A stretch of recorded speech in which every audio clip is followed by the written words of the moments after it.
Bonjour à toutes et à tous, j'espère que vous allez bien, c'est Nasvap pour une nouvelle vidéo. Et là, nous allons voir ensemble la box BF Killer 80 de chez Aleider.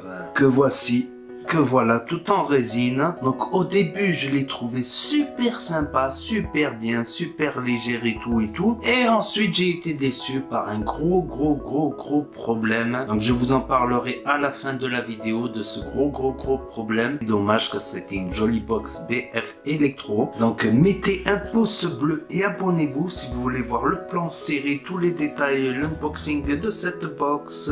Merci.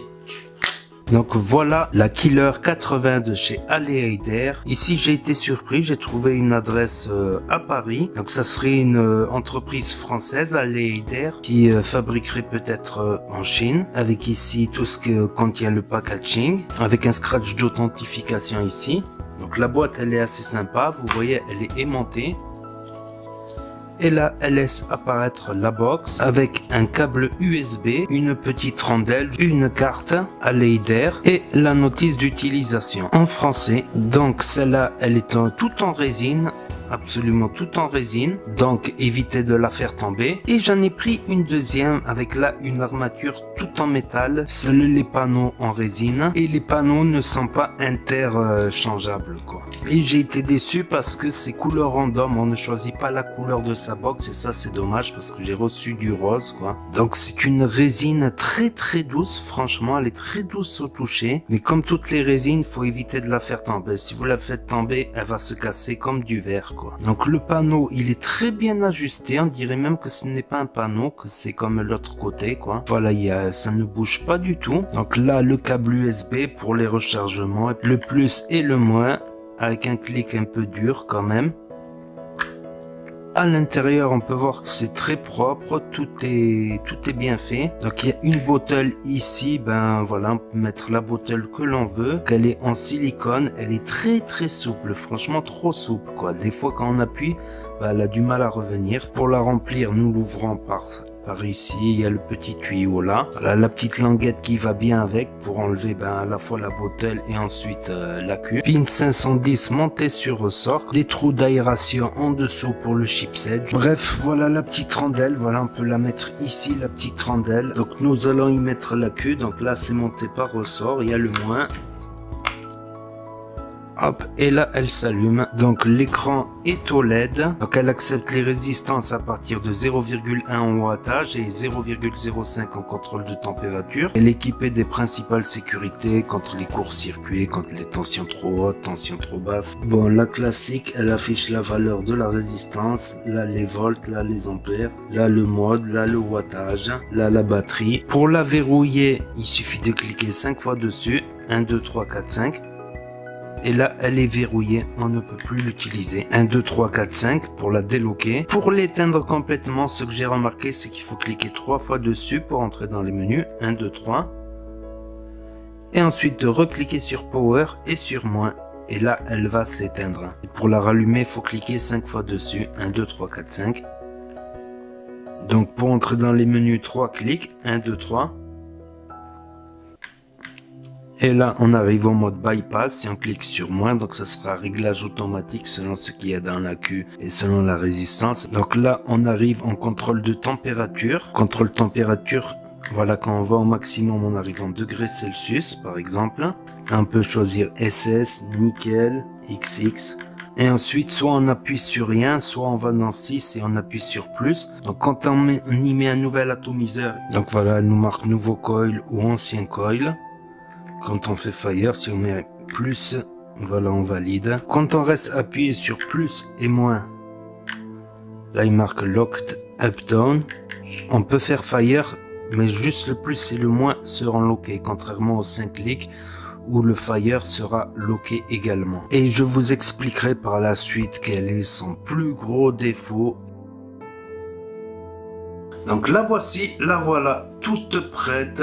Et dessus, j'y ai monté un Flave d'Alliance Tech, justement pour les saveurs. Donc comme je vous ai dit au début, j'étais très content. Les premières heures d'utilisation, tout était rose, tout était beau, tout était magnifique. Jusqu'à ce que j'arrive sur un gros problème, une désillusion, un truc qui m'a dégoûté. Bon, passons déjà au point positif et au point négatif. Donc premier point positif, c'est qu'elle fait BF quoi, t'appuies, puis le liquide il remonte, que je suis con.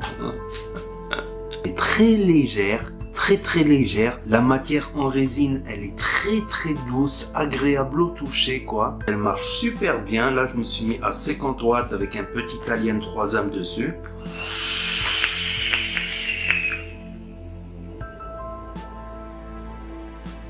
On peut vaper pendant qu'on la recharge, mais bon, il est préférable de recharger son accu dans un chargeur dédié. La porte, elle bouge pas.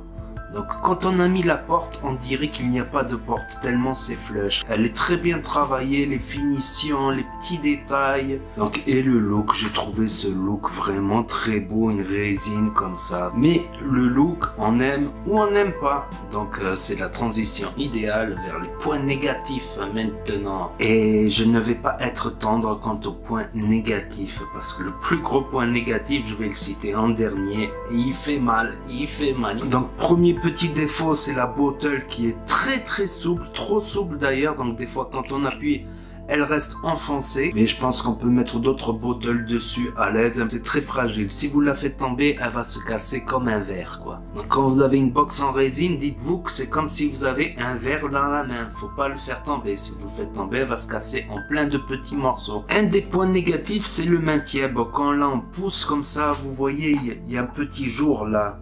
Donc c'est pas super ergonomique. Mais par contre avec le pouce comme ça passe bien. Mais je préfère des box un peu moins larges. Ça c'est mon avis personnel à moi. Passons au point négatif qui n'est pas des moindres. C'est un gros point négatif qui m'a déçu, qui m'a ça m'a mis une claque. Donc les premières heures que je l'ai utilisé, voire les premiers jours, il y a eu zéro problème, zéro fuite. Et au bout de quelques jours, je pense, en scankant trop, en overscankant, j'ai eu des fuites carrément par les trous d'aération en bas. Vous voyez là les trous d'aération en bas. En fait, je l'avais posé sur une table, je l'ai relevé, il y avait une petite flaque en bas. Et j'ai touché tout le tour comme ça, tout le tour il était sec. J'avais pensé au début que c'est sorti par les airflows et c'est descendu. Mais tout le tour était sec. J'ouvre à l'intérieur, tout était sec. À l'intérieur, je me suis dit, qu'est-ce qui s'est passé ? Par où c'est passé? Donc c'est forcément passé par le pin 510 et c'est descendu en bas. Au début, j'avais un doute, franchement. Je me suis dit que c'est peut-être passé par là, entre la résine et le cercle métallique ici. Au début, j'ai pensé à ça. Donc, le liquide, il est donc passé par là. Il a peut-être touché le chipset, en plus de l'inconvénient d'avoir du liquide sur la table. Puis ça me le refait quelques heures après. Ça me le refait le lendemain. Et là, j'ai dit...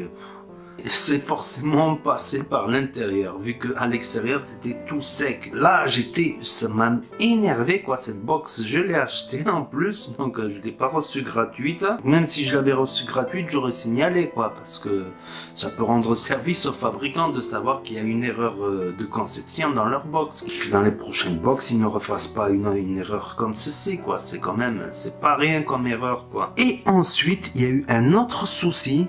Quand ça descend pas par les trous, c'est ici en bas, vous voyez là? Je sais pas si vous allez bien voir, voilà avec la lumière.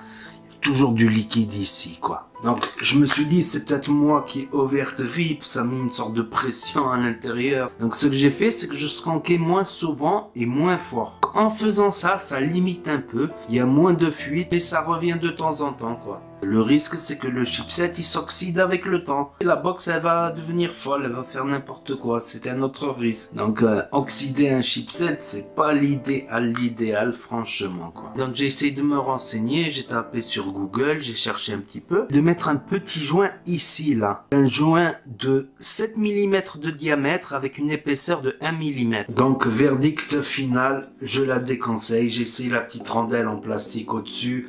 Voilà la petite rondelle, voilà, on peut la mettre ici, la petite rondelle. J'ai essayé le petit joint autour du plot 510, un de 7 mm, un de 6 mm. Elle continue toujours à fuir en dessous par les trous d'aération du chipset, donc le liquide il passe par le chipset, et là il y en a encore, là, il y en a encore.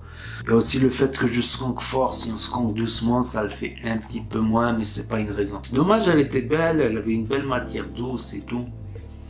Donc n'hésitez pas à vous abonner pour suivre mes prochaines vidéos. N'oubliez pas de mettre des pouces bleus. Grâce aux pouces bleus, votre box elle ne va plus fuir, ça c'est sûr. Et n'hésitez pas à commenter, à partager, à cliquer sur la petite cloche. Et je vous dis à très bientôt les amis les potos pour de nouvelles vidéos, revues et tutos. C'était Nasvap pour vous servir. Et vous savez très bien que si le courant passe, le tabac trépasse et ça va peu bien.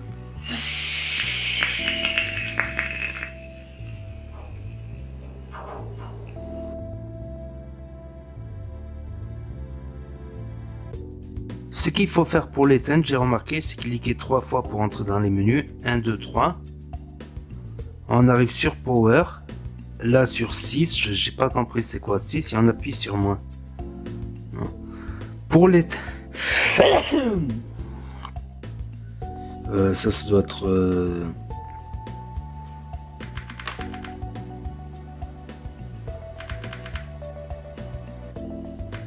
Donc quand on reste appuyé sur Power et moins, quand il y a une résistance, il se passe rien. Toute prête à l'emploi, avec j'ai mis dessus un Flave.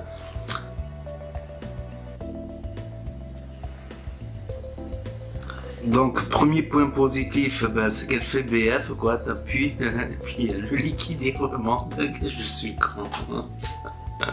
Donc,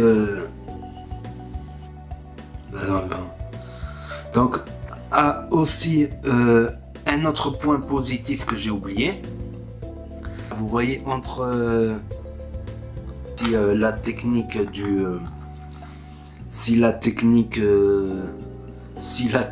donc on se compte en moins souvent, on se compte en moins.